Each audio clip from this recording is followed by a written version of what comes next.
देशात झालेल्या जेनजी आंदोलनादरम्यान अनेक विद्यार्थ्यांवर गुन्हे दाखल करण्यात आलेल्या दरम्यान यानंतर आता विरोधक चांगलेच आक्रमक झालेत।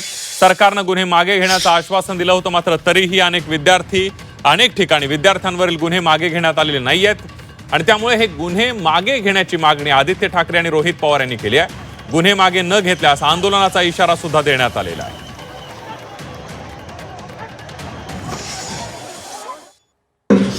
सगळे FIR सगळे नोटिसा ह्या मागे घ्याव्या, रद्द कराव्या, ही तर ठाम मागणी आमची आहेच।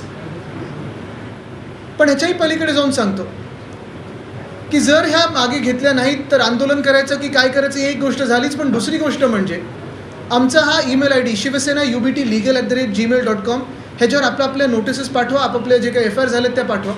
संपूर्ण महाराष्ट्रात जिथे जिथे ह्या FIR झाले असतील ह्या आंदोलनाबद्दल तर आम्ही आमचं वचन पाळणार आहोत, जे दिलेला शब्द आहे तो पाळणार आहोत आणि विनामूल्य तुमच्यासाठी ह्या केसेस लढू। सरकारला मागणी आहे की बिहार आणि आसाममध्ये जर नोटिफिकेशन निघत असेल की ह्या सगळे FIR मागे घेण्यात यावे, तर मग प्रोग्रेसिव्ह राज्य आपल्या महाराष्ट्रामध्ये एवढा उशीर का होतोय?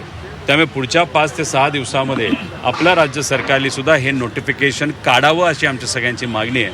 आणि जर पुढच्या 5-6 दिवसामध्ये ते नोटिफिकेशन काढलं गेलं नाही, या मुलींना न्याय जर सरकारकडनं त्या ठिकाणी दिला गेला नाही, तर एक खूप मोठं आंदोलन, अराजकीय आंदोलन हे येत्या काही दिवसांमध्ये मुंबईमध्ये आम्ही सर्वजण घेऊ शकतो।